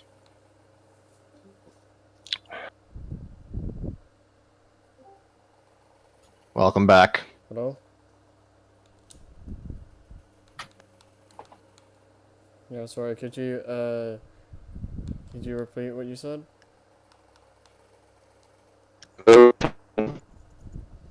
Hi. Ooh. Alrighty then. Anyways, I was going to say this chat I think Yeah, no, you're still cutting out. You really are. Yeah. Oh god. Nova, we are so sorry. Yeah, this Wait, are we he still can't on hear the us. air? Yeah, we're still in the air because Yes, we are. Yeah, yeah. Alright, I can't read the I official swear to list. God, we got better internet, but If it apparently doesn't- not. If it doesn't work, just type it out and I'll read it for you. No, I'm on my phone's internet now. Okay, yeah, you sound Alright. you sound like you're coming in fine now. Okay, if things will cooperate this time. Yeah. In this chapter specifically, it really shows Ottermelon's prowess as a writer, because even though it's shorter than some of the other chapters, you can definitely see definitely understand all of the emotions, all the trauma, all the turmoil that's been going on. It's been going on between the main cast here, and especially in terms of the two target characters, Umi and Honoka. Like you don't need to see them constantly interacting with each other all the time in order to see it. You can feel it through the words and all the inner thoughts, and just basically just how they react, just their simple reactions to each other and to how things are right now. Like, it really does show a very relatable and a very heartfelt like view on, just how basically stuff can go south really fast just from one mistake. Like, even in the tightest of friendships, things can blow up really badly depending on when it comes to reacting or doing certain things, because that from experience. Agreed. Because as it shows, it doesn't matter how tight your bond is or how tight it seems to be from the outside. while you may even know people personally, that doesn't necessarily mean you know every. This doesn't necessarily mean you know everything about them, like every Yeah. last little bit. There's always something you don't know. I would agree. Yes. Of course. And so, and it, like based, well, it's not to, and it's not that you should be paranoid, paranoid about that, or just be afraid that to say anything bad, uh, that might accidentally hurt somebody, because living in fear is no better than just being completely blissfully ignorant of everything. Yeah. It need you need to balance that, but at the same time, even if you never intend to hurt anyone, there could be, like, almost at any point where you might actually say something or do something that might seriously hurt someone in a way you never thought they would be hurt. Yeah. Absolutely. You need to always make sure, like you're keeping in touch and communicating. Is that, yeah, like because even though you might have heavy regrets over it, just like Umi does here, at the same time, assuming assuming that you can even talk to them at all, or even send any messages at all through at least someone, it, staying completely isolated is it's one of the last things you should be doing. Yeah. Of course. That will hurt you in the long run. It's better to face it from the start than let it fester. Yeah, nip Yeah. that problem in the bud. I've learned that from experience. Same. Tenfold. Yeah, no, I think it's something everyone's gone through. Yeah. And see, it's the easy way out, but at the end of the day, it's to help. It's a way that it doesn't help anybody. Mhm. It might help. It might help, like, for just that very short time, but eventually it's going to come back and bite you up the arse, and it's not going to feel nice. Yeah. It's the easy. It's like the easy way out. And after a while, it's just gonna. You're not gonna be able to stop thinking about it. It, it's basically like that.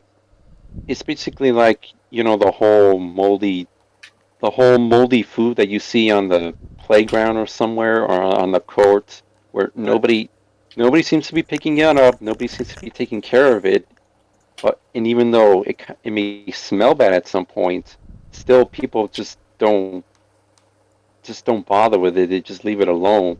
But then as time goes on, it just becomes very moldy, and it may stop smelling, but it still looks really ugly. And it just becomes a sore spot in an otherwise, like, clean playground. But still nobody's bothering with it, because they'd rather just leave it alone than actually take care of it.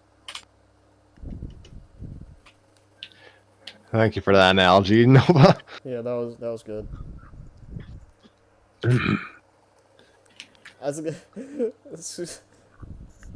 still lighten the mood a little bit. Scrappy, when I gave you a Love Life story for this series, did you expect us to get all philosophical? No. You kind of, that was the word. You kind of warned me ahead of time this would be a bit more out there compared to the source material. It's But true. no, I didn't expect all of this. There's humanity to this. I love this. Yeah, It's believable, and I love stories like that. yeah, Oh yeah, They have that air of whimsy about the whole setting of it, but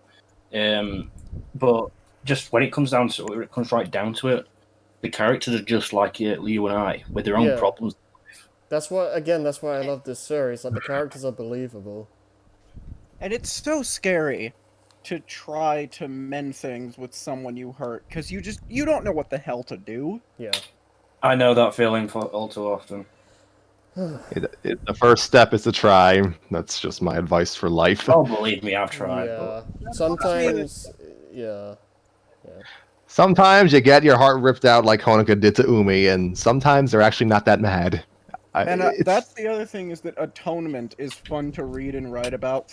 Themes like atonement and redemption, because I like anything that asks you, are you defined by the worst thing you've ever done, and can you be better? Mm-hmm. And I'm sorry if I, No, I see what you're saying. It's fine. I agree with you. Yeah.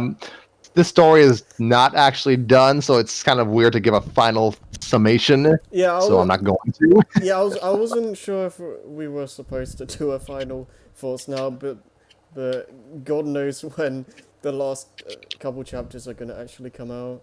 Cause this one, when did this one come out? Like June, May. May. Yeah, so it's been a few months.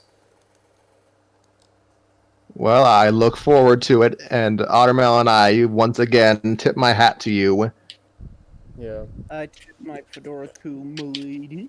Scrappy did give me the task of finding a love life story, and I hope this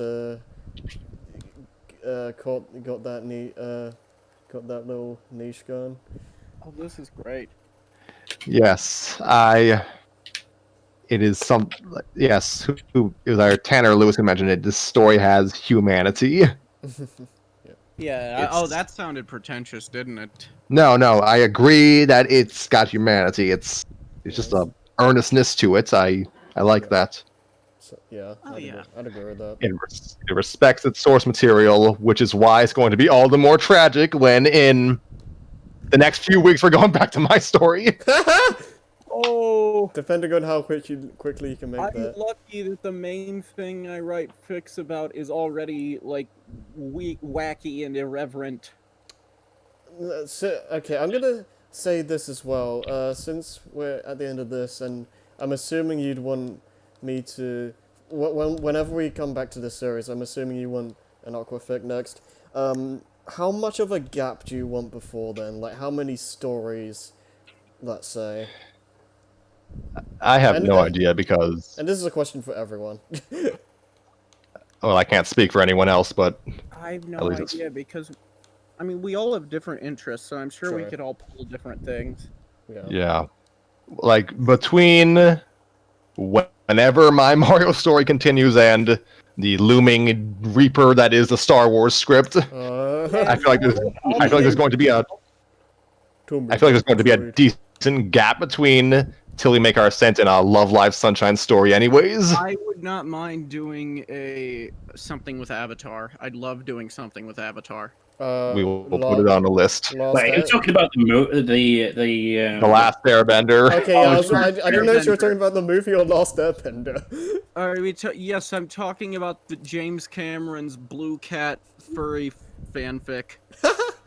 I'm talking about James Cameron's weird movie where cats have hair sex.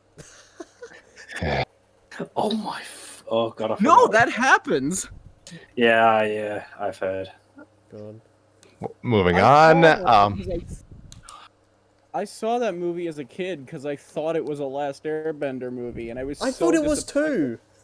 And honestly, then you go to the actual Last Airbender movie, and you're still disappointed. Yeah, yeah. No, the funny thing is that we never finished it, but we saw most of Avatar in high school, I think. And like, I remember just being like, "Oh, Avatar, is this Last Airbender? Oh, this is gonna be cool." No. Where the hell is Aang? Yeah, exactly. Like, what is this blue alien crap? Why does Aang look like Stephen Lang? Why is he Stephen Aang? Stephen A. So wait, where are we? So we have ostensibly the Super Mario show, and then we'll probably do a Sonic story at some point. Like this is all up in the air. Like it's on the record, but it's up in the air. hate that I know some of the casting already. What are we? Yeah, what are we doing? We're gonna have a decentish gap just because of Star Wars alone. Yeah. I'm gonna Yeah. try and find a good Sonic story for us. I can Uh, say oh, I can oh, write I- this for Sonic fan fiction. That'll be comforting. um, we we could find a Batman crack fic. Oh wait, are we talking about? Have you read Darker Knight? No. No. It's incredible. Oh. Okay. It is. We'll look into it. It is the greatest thing I have ever seen. Ironically or unironically? Ironically, but Okay. I'm pretty sure it's a troll fic. Okay, I think that would do. I think that would do us some good. Yeah, so we will reconvene in 1 to 2 weeks, depending on how everyone's feeling and if I can finish my story. Yeah. Whenever we do another episode, it will either be. What am I trying to say? My story should be next on the docket if I can finish it in time whenever we record again. If not, we will find something else. If that's not if you can't finish it in time, I wouldn't mind doing that Batman thing. Yeah, I think we could use some total levity as a stopgap. Yeah. Just give me a heads up when you want to get into a sunshine thing. Yeah, Okay. It's something. I cannot describe Darker Knight. I will say that characters die. Oh no. And not a scene later, they will reappear with no explanation. This is just imagine so like major character that dies. It's like I know it super. takes place in the DC universe, but that's not an excuse. It's like they have this massive this big tragic death, and it's like, oh no, how could this happen? And then like Characters are just kind of casually killed off. it's like one chapter later, yo guys, I'm back. What's up? Hey, what's up? Oh, it's beautiful. I just Wolverine went- shows up for a little bit. I just came back from the pub. What's going on? Yeah, Wolverine shows up for a little bit, and it's like, Batman says, "What are you doing here?" He responds, "I'm in everything." Because they're Batman. Everything. That's amazing. Wolverine for your cameo. Yep.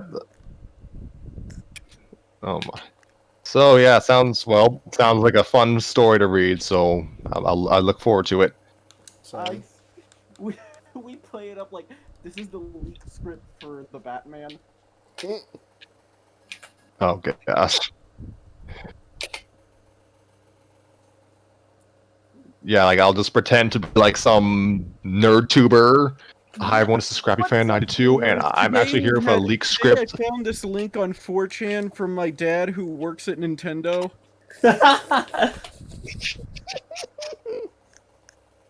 Yeah, they're making the license game for the Batman film, Yes, and they somehow got the script. I want Robert Pattinson to read lines from The Darker Knight, though. I would love that so much because it's just some amazing writing, really.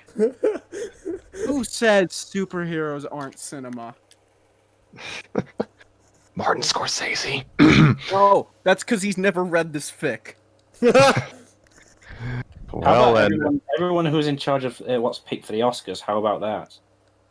Exactly. I mean, we got the Joker movie nominated. we will have Martin Scorsese on here, and he will read whatever fan fiction we choose one day. I'm gonna God. write fucking Irishman fan fiction. I will unironically do that if someone pays me. I would write I would write like Goodfellas fan fiction. I wouldn't be surprised if there's a ton of that, honestly. Is there? Let me. Maybe. Oh, Lordy. So, anyway, whenever we resume in 1 week, 2 weeks, I don't even know yet. We plan this by the seat of our pants. Yeah, so we either go to Crazy Batman, or I get to treat you all to Nova's dulcet tones as Princess Peach again. That's And have Daisy wanna murder Toad again. yes. Yeah, Like I am really looking forward to this chapter. Oh, I'm still gonna be Luigi. I I'm gonna be still- Toad. I I still wear. love that. I play so many characters in that. It's like, haha, you like Luigi. You are going to die now. Die, then perish. It's like, I am oh, going to alright. kill you. And then I'm going to kill you again.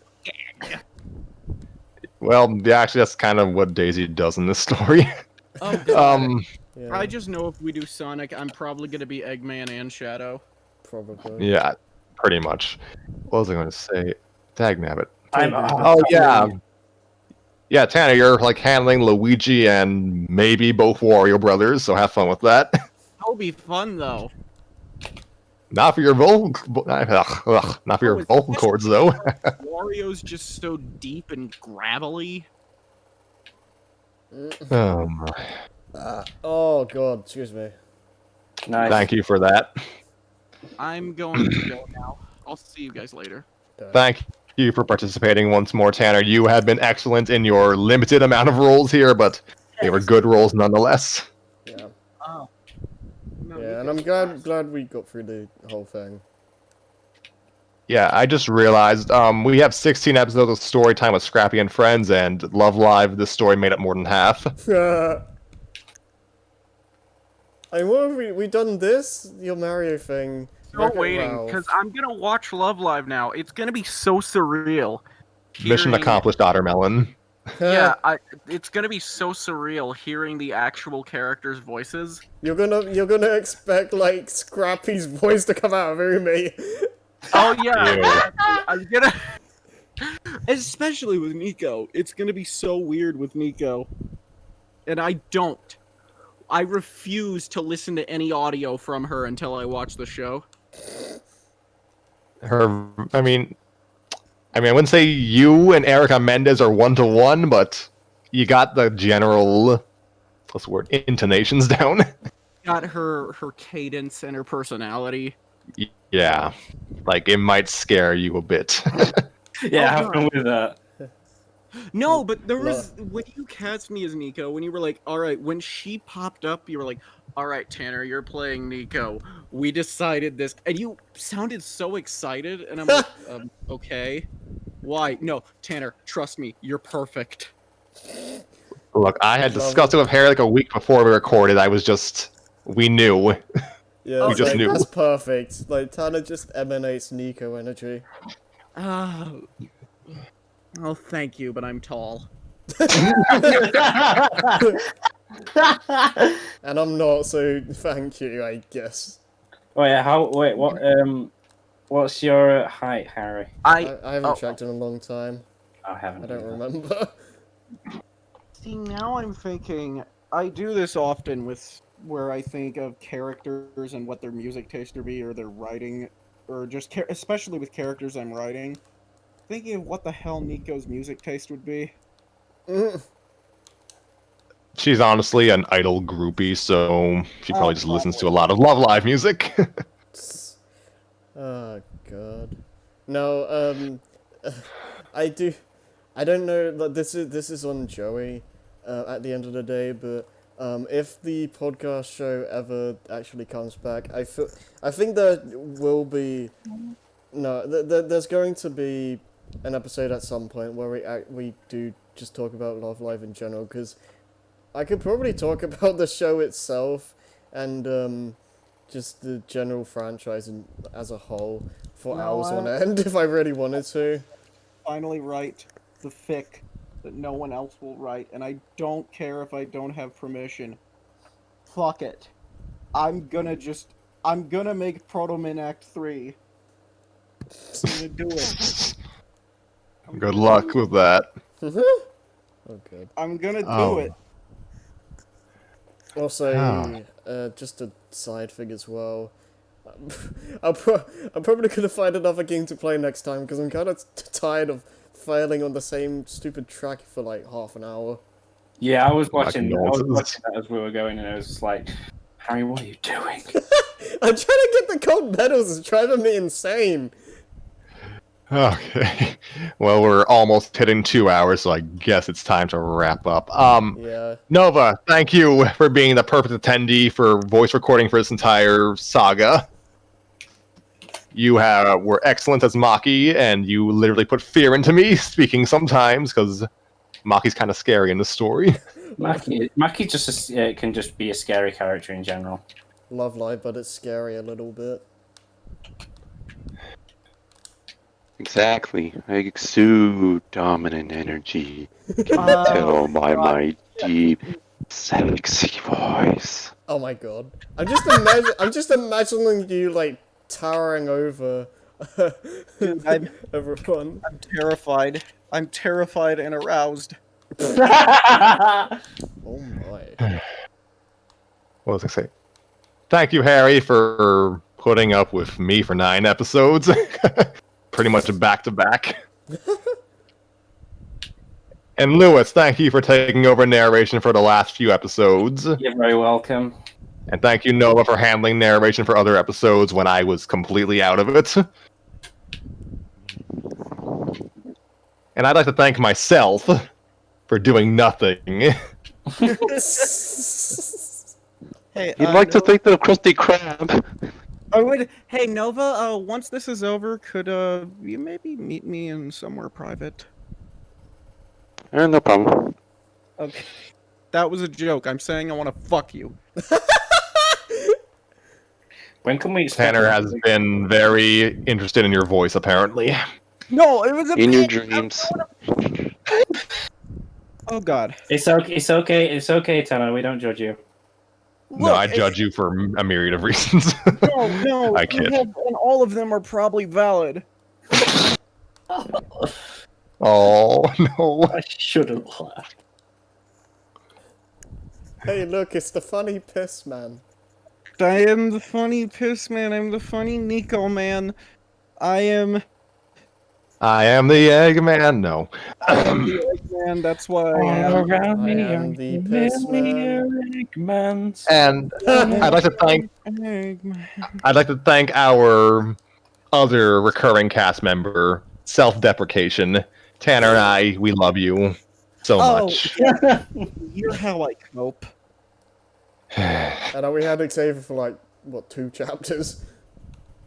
Xavier never read Love Live with us, unfortunately. I think, no, he was definitely there for 1 chapter at least. He was here for Smash Brothers and Wreck-It Ralph. Well, you Alright, I'll check back, but I'm pretty sure there was 1 episode. So, and we'd like to thank you. We would like to thank the contributions from viewers like you. Thank you. And Ottermelon. And Ottermelon, thank you for this. We are legitimately grateful, even if I didn't always show it. Yeah, I feel like I may as well just make a full playlist of just this story at this point. I think. Oh, has anybody actually tried sending this to Watermelon from him or herself? To themselves. Harry has said. I have thought about it, but I wanted to wait until we caught up before doing it. I might try reaching out to them about the. Hey, Ottermelon, watch this 14-hour playlist of us talking over your story. Yeah, that'll be great.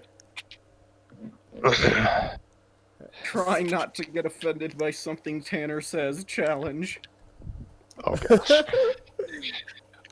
Well, I am totally out of dialogue, so Yeah. I will simply go on. No, I was gonna say, like, this end bit has been like almost as long as the chapter itself. Welcome to Storytime with Scrappy, where our final thoughts are as long as the epilogue to Return of the King. Yeah, and I'm done playing this game, so yeah, I'm kind of done. We thank you all, cast and crew, readers, and writer, for helping us.